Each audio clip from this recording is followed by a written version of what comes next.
Hello, and welcome to this episode of the Blue Collar Wealth Club podcast. I'm your host, Jerry Garcia, and we have a great guest with us today. We have Edgar Fernandez.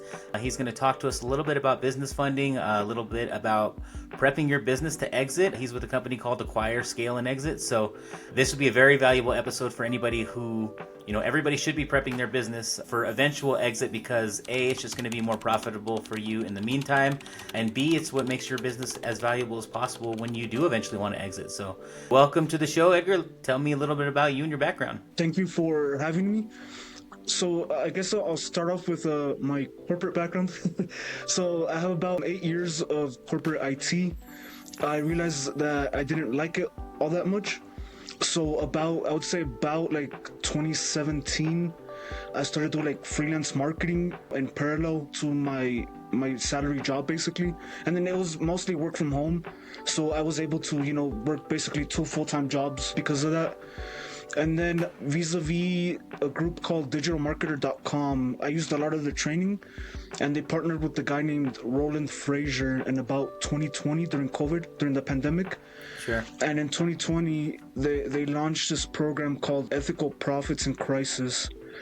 So that was all about buying small businesses during COVID. All the restaurants were closing down, mom and pop shops were struggling. It was a mess right during COVID. They launched that, and they pretty much teach the fundamentals of M&A. I would say with more of a focus towards the creative side of deal structuring. Right. But the reason why I joined the program is because in about 2019, I started listening to a grumpy old man on YouTube called Dan Pena. Don't look him up, he's kind of polarizing. But I was learning M&A through him. I was listening to him for about a year, and then I got invited to this program from the newsletter. So I joined, and right away I saw, okay, you can buy Facebook groups to grow your business. So that intrigued me because I was heavy on the marketing side. I was doing freelance copywriting, freelance email copywriting, sequences as a service. And I was like, oh, this is awesome. You can, farm for your email list by acquiring a Facebook group or partnering with the owner of a Facebook group. And just to get my feet wet, and I would say we bought 8 Facebook groups specific to IT, another guy within the community. And then we helped a few other people buy some small business Facebook groups in different states like Florida, Colorado. And I participated mostly between 2020 and 2022. I was lucky enough through that program to participate in over a dozen small transactions. And when I say small, I mean think websites that collect leads for garage store repair companies, a few social media groups, but mostly online businesses, a few e-com stores. I would say lower market for sure, sub 5 million, most of those deals. But I learned the ropes of M&A and all that. And then I would say about 2022, even though I like marketing, I also like math. And about 2022, I was dabbling in the capital brokering side of things, so helping companies get access to debt basically. And I just enjoyed that a lot more. And then I got lucky that I found a mentor basically that's local to us here in Denver, Colorado. And he kind of took me under his wing. He showed me how we can do SBA loans, lines of credits. Not through him, but through someone else. I learned how to do Duns and Bradstreet corporate credit. And that's, I would say that's kind of how I built my business acumen.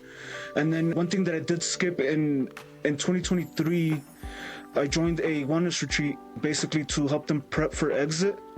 It was a smaller business. Their best year when I joined was about 1.7 million in revenue. So it wasn't a big business by any means, but that's about your average size, family-owned service business. Yeah, absolutely. So I joined them in 2023, and right away, just following the natural flow of business, get your 10 sales. Once you get your 10 sales, automate your marketing. Then once you automate your marketing, automate your operations, and then go from there. So right away, the first thing that I did for them was I hired a really good sales. I got lucky. I found her in a week, literally, vis-a-vis LinkedIn job ads. So those are great. If anyone has a business and they're not the greatest at sales, or sales burns them out, I would say LinkedIn job ads are very cheap and they're very user-friendly. And you just go on there, post your job ad for a salesperson. And we got our first sales gal. She's crushed it ever since. The last 2 months, she's done like 220K in top line revenue. The last 2 months of this year. So she's doing good. And then after that, they kind of had their marketing angle like set up for like what they were targeting, like in terms of wellness tailored towards like depression and like mental health, but it just wasn't documented. So one of the things I did right away was, through Digital Marketer, they have a document called the Growth Ramp, which I think is a really good document that people can get on the digitalmarketer.com website. I'm not affiliated. I'm not an affiliate of theirs. That's fine. It's a good resource. Yeah. Absolutely. Yeah, they have good resources. But yeah, if you can get the growth rate from them, it has you like document like what's the good versus evil of your company, right? So like what does is like, hey, holistic wellness is better than, you know, the medications they're trying to shove down your throat. So that's the good versus evil for our wellness business. But, you know, for like a blue collar service business, be like, hey, like reliable, you know, reliable lawn care or on-time plumbing, something like that, right? Like one of the ads, they make a study. I forgot the name of the company, but it was like this picture book as a service for busy moms. So like, you know how when people have kids, like they're taking pictures of everything, right? Yeah. And if you Google picture book ad for, you YouTube picture book ad for moms, it should come up. And it's basically like this frazzled mom like running around trying to do everything, and then like trying to take pictures and like get all the moments of her kids. And then that's the evil, right? And then the good is that this app lets her take pictures, and then it does like a photo book for her, like automated, like every month, right, just from her pictures. So that was the good. Like she can document her kids' like upbringing without wasting any time on it, so she feels more control. So that was the good versus evil, and I feel like that ad demonstrate that very well. So yeah, and then I think they even gave like they did give a lawn care example. So the lawn care example, the good versus evil for lawn care that they used was like, hey, do you want to waste your Saturday, you know, getting up early, you know, struggling with getting gas for driving to the gas station to get gas for the lawnmower, driving back, you know, being in the hot sun, when you just outsource it for $100 to our business, you know. So yeah, that's what one of the first things I documented for the retreat. On top of that, we documented through that same document. It has you document like your main 3 avatars. So for like a home services business, they would say, hey, we want, you know, single family homes, or like we really specialize in homes with basements. So we want to focus on like you know, maybe focus on the 3 biggest zip codes in our area that have homes with basements. So it makes you pick your top 3 avatars, and then on top of picking your top 3 avatars, it has you pick like what's their before and after state. So like what's their state of mind and like their life experience before they buy for you, what's it like after, and then you just use that in your marketing. And then the last thing that is very important that my retreat was missing, that I feel like a lot of like service-based or like blue-collar businesses might be missing, is what's called a value ladder. That's something we were missing, right? So like we had a 4-day package for $5,000. We had a 7-day package for $8,000, and then a very premium like luxury like helicopter rides, skydiving, platinum package 7 days for like $12,000 for our retreat. And what I saw right away is like most of the people we talk to can't afford it, so we're losing leads there, or like we're not, like our price point is kind of high. And then on top of that, we were getting a lot of couples. So the first thing I did was, okay, I got them to approve a 3-day package, so something cheaper. So like even if you're a blue collar business and you're trying to price for a luxury like market, like in an expensive neighborhood like in Beverly Hills or something, it's still good to have like a cheap entry point offer. I think the most common example in the marketing space is like the dentist. The dentist gets you in for they get you in for the teeth whitening, right? And then they tell you you need to get your teeth aligned. The teeth whitening is like a few hundred. You know, the alignment is like a few thousand. And then they tell you need your wisdom teeth pulled, which is another few thousand. And then they tell you, okay, you want the fake teeth, that's like $20K. I think auto service is like that a lot, right? They get you in for the oil change, super cheap. Then they, oh, you need a filter. Yeah. Oh, you need to do this service. Oh, you need to add, you know, new wiper blades, and you know, they get you in with the cheap one and then get you to buy the rest, right? Yeah, absolutely. And then just because it's a low commitment, so it's like almost like a first date with the client. I think another popular example is 1-800-GOT-JUNK. I think they were doing like throw away your a free couch throwaway or something. And then once you're in your place, they're like, is that trash too? Is that trash too? And they just start running out all that junk in your home. So yeah, it's always good to have like cheap offers, and then just like, if possible, try to scale it right. So to go back to our retreat business, we did the 3-day package at $3K. So that right away, that started getting us a lot more clients. And then we started promoting couples retreats as well, which people were already asking for that. We just weren't marketing it. So when we started marketing it, we just got more leads of like what we were already technically doing anyway, you know? So that helped a lot. And yeah, so I would say just like really like look at the value ladder and make sure that like, if possible, like have something very cheap and then just go up from there. But yeah, and then once the marketing got ironed out, we moved on to the ads. We got lucky that we have some good teams here in Denver that we work with that manage our ads. I did the Facebook and the owner was doing the Google ads, but we were juggling so much that we just got an agency to do it for us. After we automated the ads, right now we're working on hiring or like automating the on-site operations a bit more.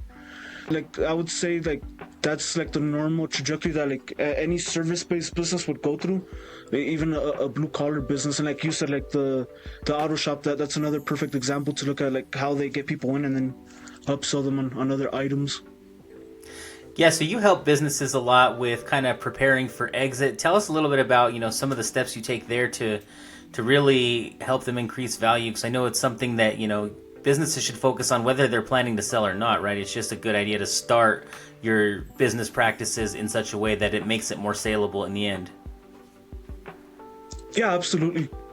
So I would say the most common thing with like small businesses and lower market deals specifically is a lot of owners, they use it like as a lifestyle business, right? So they're taking out as much money as they can. They're writing off stuff that they might not necessarily need, like should be writing off. Like that's the joke about America, like write off your car, write off your college's kids. Right. The college for your kids. I would say just keep it like professional from the financial perspective. Like keep your personal expenses in a separate bank account, keep the business expenses in the business bank account. And if you do plan to exit, like make sure you plan like with enough time so that if you are taking a very large like income from the business, like beyond what a normal manager would take, that you start adding some of those ad backs back. Like if you're writing off your travel for business, just make sure you start tapering that off, or it's going to be an ad back anyway when it goes into due diligence. But the main goal is just make sure that you can document and like report as much net profit as possible, because that's what the valuation is going to be based on, is the bottom line net profit plus plus the ad backs. Like if there's 3 owners and all 3 owners are 2 owners are passive, one's working, but the 2 passive owners are getting their salary, then the 2 passive owners, those are automatic ad backs. But yeah, just focus on improving the profit margin as much as possible. Do some price testing. Do like a market analysis. See if you can do some price testing. Bump up your prices a bit for inflation. I think between 2020 and now, inflation was like 3.7%. So like, see if you can bump up your prices, even if it's a little bit, across a lot of transactions. It does add up on the bottom line. And then just seeing if you can lower COGS and just get that net profit as juicy as you can get it. And that's going to be the best thing that you can do. And just like I said, don't write off. Like when we were helping people like review deals, like you see some pretty funny write-offs. So yeah, just do that, and then it'll look professional. And then the next thing, so that's on the financial side, right? The next thing would be like the operational or the management muscle. We have a checklist on our website that covers like the main 8 areas. Management muscle is another important one. So a good litmus test is like, hey, as the owner, can you take a month off? And like nothing catches on fire, nothing breaks. If anything, the business keeps growing while you're taking your month off. That would be ideal. But yeah, like there should be a full-time manager in place. That manager should be competent. They should be able to, depending on the business, but they should be able to run the business like if they were the owner, basically. You might have to give them equity to motivate them to do that, but yeah, there really has to be. Most of the M&A buyers that we have, like they look for at least 10 employees. So that's something, because they want there to be redundancy within the team, so that if there is secret sauce, that like if someone decides to quit because they don't like the buyer or whatever reason, like the buyers will feel safe that there's redundancy. So make sure that the manager can run the business, that the owner can take a month off, and that there's redundancy among the positions. So like, have people shadow each other, if possible, depending, I know it's different by business model, but if possible, have people shadow each other for like here and there. I think what's the company, Zappos, or they have like everyone do customer service for a week. So doing something like that, where like everyone, like where someone's Kind of sick, cross even training. though it's a small team. Yeah, cross training is very important. Yeah, so I would say that covers finance, that covers the management muscle.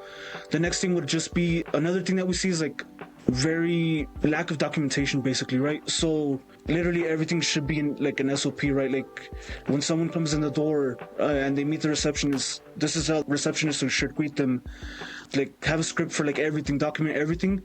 With the SOPs, I know like too many SOPs can slow things down, but like if it's good enough to deliver the service in a way that gets good reviews and that offers like a professional service, and it's not like too granular where it slows the job down or it annoys the workers, like there's a fine line there, between being detailed enough and not like micromanaging to the point where like no one likes working there anymore. But yeah, just making sure you have SOPs for every position, so that if someone quits or someone decides to retire, if you have to bring someone in right away, you have Loom videos explaining everything. Or if possible, like now the phones are great, you could just, like, if it's like a very hands-on business, like a blue collar business, you can very easily record with your phone, hey, this is how we do this is the checklist, and just tie.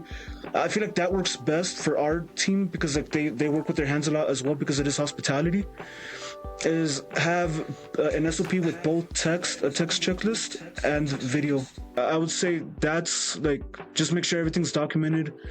So that covers management, documentation, finances, and then also documenting your sales and marketing engines. If it's a small business and SEO's popular, Google ads, Yelp ads are very popular for small businesses, just make sure you document the settings that you're using.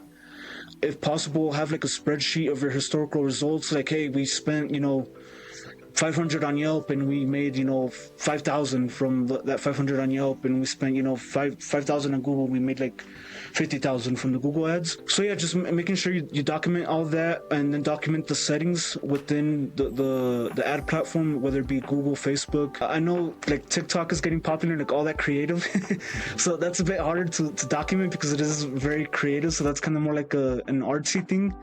But still, just like do your best to document everything. Yeah, I mean, yeah, you're speaking my language, man. It's a lot of what we talk about on the podcast. Obviously, we run a consulting business, so I handle operations. So we're talking, everything you're talking about with, dialing in your processes and dialing all that in. My fiance, Sheena, she works more on the financials. So she's working with, cost of goods sold and making sure that your pricing is right. So everything you're talking about, man, it's awesome. It's exactly what we teach. And so always love to have a second voice to reiterate to the audience, that this is the way to it. There's no magic bullet. A lot of times it's doing it, a lot of hard work and doing exactly what we discuss. I'm also a certified clockwork partner and teaching the clockwork system. The end goal of the clockwork system is a 4-week vacation, and we spend time working up to that by doing all these things you're talking about, dialing in your ideal client, talking about your brand's, your brand promise, your big promise within your brand, and then working your way up to, let's take a 1 day off, let's take a week off, let's take 2 weeks off, let's take a month off, and then once you have that dialed in, you're taking yourself as the owner and being able to work on your business rather than work in it. So this is everything we're talking about, man, and I love it. Yeah, absolutely. Like in business, like the main thing is like everyone has the parts they like and they don't like.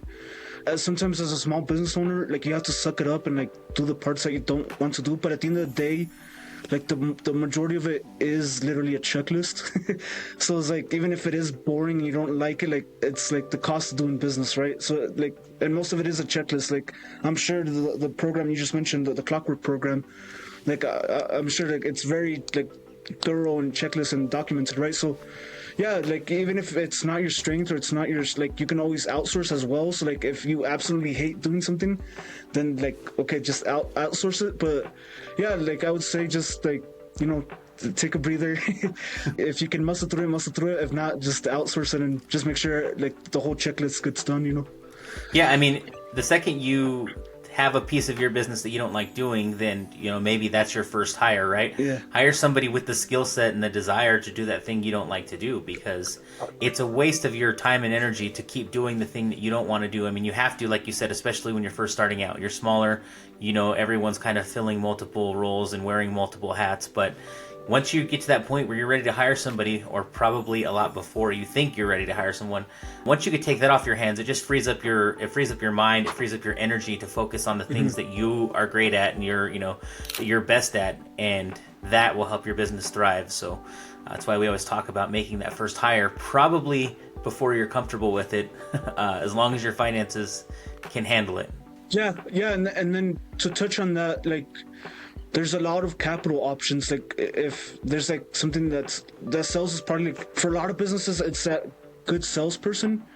And there's great ways to get capital if you want me to touch on that for a second. I'd love to touch base on the funding options that you see out there, especially for small businesses. You know, a lot of times they need capital for different reasons, right? Whether it's to buy a new piece of equipment, whether it's just for some cushion, or, you know, to have some flexibility with some other options. I'd love to hear more about the funding options you see out there and what you can teach the audience. Yeah, so I would say the best bang for your buck and for your time for any U.S. business is building your corporate credit. That is with the three major credit bureaus, and it does incorporate the Dun & Bradstreet credit score a bit, but it still relies on the three main credit bureaus.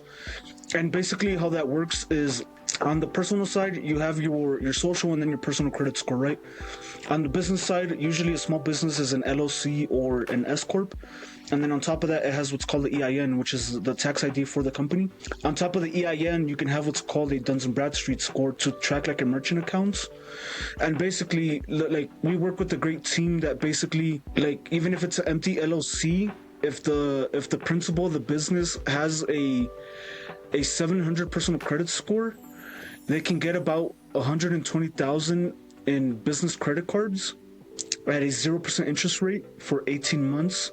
But the caveat being, they need to have that 700 credit score. If they don't have that 700 credit score, it'll just take a bit longer than the 30 days, but they can still get them. It'll just take longer because it'll be based off the merchant accounts instead of the principal's personal credit score. But I would say that's a great program. Our retreat, we got 1 million based off our 2024 expenses through this program. And basically you get that initial timeline wise, you get that initial 120K from the business credit cards, right, at a 0% interest rate for 18 months.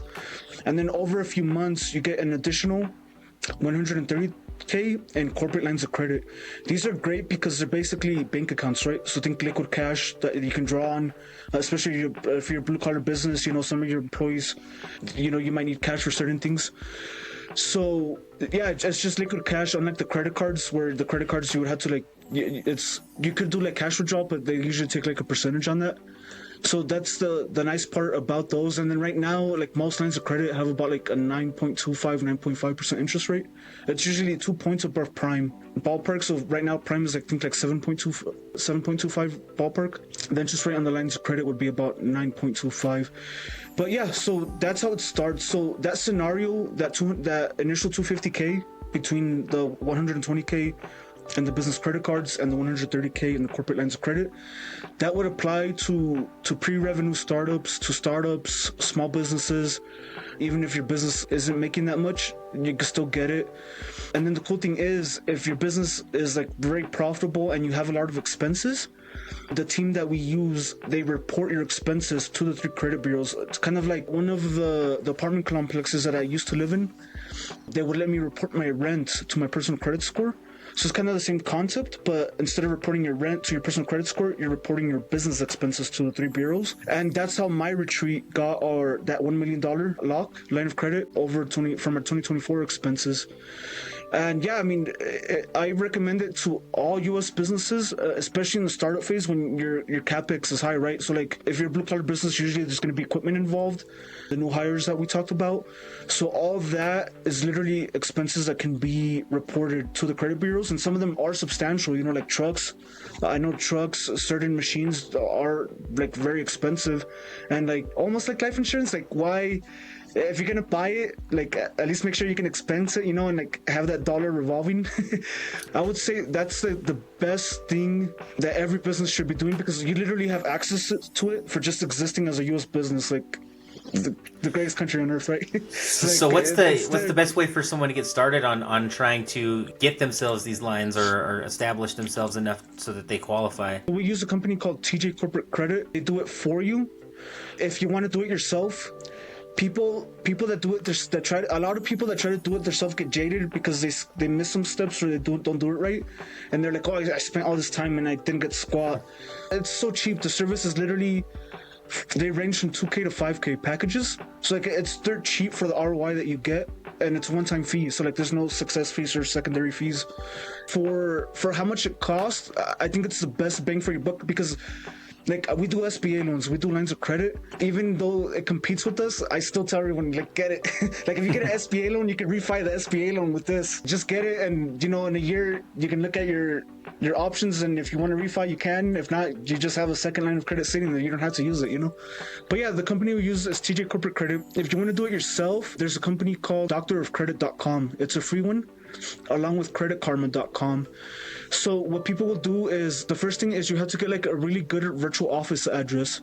There's a company called, I think, Alliance, that does virtual offices. And then one of the biggest mistakes everyone does is they use that Wyoming, the Buffalo LLC registered agent, and it has that 30 North Gal Sheridan Road. It's like the most common LLC address in the United States. It's just a registered agent, so it's a 30 North Gold Street, Sheridan, Wyoming, 82801. So that's one of the most popular registered agents in Wyoming that everyone uses across the U.S. So if you have that address and you're trying to get corporate credit, good luck. Like, they know, like, that's basically a business with no office because it's the most used address by LLCs in the U.S. So the first thing is go to Alliance, get a legitimate virtual office address, and then from there, I would say Chase Bank is a good one. Open up a business checking account with Chase Bank, and then from there, see, based on your credit, see what business credit cards are going to apply with Chase Bank. And then you can go on, sign up for Credit Karma is free. Doctor of Credit is also a free resource. You can go on there. They'll tell you what other things you'll qualify for on the business side, and then just friend up your banker at Chase. Regularly call them to boost your line of credit. If you use business credit cards, treat it like your personal credit. If you use business credit cards, make sure you pay them off at the end of the month. Just have a good track record of paying off your credit card expenses. And then from there, you also need to get a DUNS score. The DUNS score is free. If you go to just Google how to get a free Duns & Bradstreet score, and that is free to get as well. That's more for the merchant accounts, just to make it look like you're a legitimate business doing business with all these other businesses. So that's the point of that, the whole perception is reality thing. Sure. And yeah, so, but yeah, I would say Chase is a good one. Once you get your DUNS score, if you want to, like, just a quick win, you can get your DUNS score, go to Chase, start working with them, start building your corporate credit with them. You can ask them for lines of credit eventually, like after a year of having the business credit cards. You can call your Chase banker and be like, hey, can we get a line of credit? These are our financials. That's the slow way, because like you're at the mercy of the products that Chase Bank has on the shelf and their rules and the hoops that they're going to make you go through. So I still would recommend, because it's so cheap, to just go with a TJ Corporate Credit and, you know, just pay the whatever package you want, the 2 to 5K, have them do it for you. Especially if you know, like, if you have the money to buy equipment, like, that's the best time, because you're going to turn that investment into equipment, not only into an investment into equipment, but also into a line of credit, basically. So, you know, you get more for that dollar. So I would say that's the best bang for your buck behind SBA loans. The thing that sucks about SBA loans is there's a lot of hoops. They're uber slow. I think the average close time on an SBA loan is like 171 days. They're very slow. They want to collateralize your house, your mom's house, your grandma's house. SBA is still good just because the terms are long. You get 10-year terms, you know, low interest rates. So SBA loans are a good resource especially the 500K one. I think for the 500K SBA loan, you only need like 95,000 in yearly net profit for the last 2 to 3 years, ideally 3 years. So if your business has been in business for 3 years and outside of paying yourself, there's 95K net profit, then you could potentially qualify for a 500K SBA loan over 10 years. And the debt service on that is like between 7 and 8K. It's not that bad, the monthly debt service. So I would say SBA is second behind the corporate credit and the business credit cards, just because also the business credit cards have a 0% interest for 18 months. So you can use that to finance equipment or to finance your first salesperson. So that's nice. Behind SBA loans, probably this would be for like slightly bigger businesses, but like unsecured lines of credit from like most of the national banks are really good. If the bank has enough revenue and assets to qualify, you can get like non-recourse lines of credit with banks, especially if the assets are there in the business. So that's something to look for. I would say maybe like north of like 3 to 4 million in revenue. Start exploring that. And then what else? Equipment financing usually always has the lowest interest rates at about like 7%. So that's something else. If you're gonna finance equipment, Google the top equipment financing lenders by your industry, just because those interest rates are literally the best in the market behind like HELOCs. And then what else can I think of? Yeah, I think that would be the best thing. And then revenue financing. Revenue financing is okay. I would say like just be aware that there is revenue financing, and it is very industry specific. So with the revenue financing, we do it ourselves, but like if you Google revenue financing for your industry and just go by the top 3 options and shop those top 3, you can see what the best options are, just because it is very industry specific. And then the other one, depending on the business model, would be like invoice factoring. It can get kind of pricey. So like I know like construction companies, like they usually have like very heavy AR on their books. They have to roll those the money, right? So if you're there, then find a good factoring company. We know a company that does something called spot factoring, where they let you factor like one single batch of invoices, but the caveat is the invoice has to be at least $10,000, and there needs to be a total of 100K to be factored. So the bare minimum would be 10K invoices to total 100K, but they could be bigger invoices, right? It just has to cross 100K. But there's companies that do something called spot factoring, where like if you don't want to get locked into like a long-term agreement, because that's what most of the factoring companies do, is like, okay, we'll factor for you, but we want your AR for like 2-3 years, If like, let's say you're building your corporate credit and you're like 6 months away from building your corporate credit, and you need to factor some AR like once or twice, and you don't want to get locked into like a long-term thing, find the spot factoring company that will let you do basically like a one-night stand with them and like won't lock you into anything. So I think those would be the best resources, especially for like blue-collar businesses: the equipment financing, the spot factoring, which is different from the regular factoring because it's not, there aren't that many long-term commitments. And then the DUNS, like everyone, please get your DUNS and build your corporate credit, because that's the best thing you can do, and like you just get access to it by being in business in the US. Oh, that's great.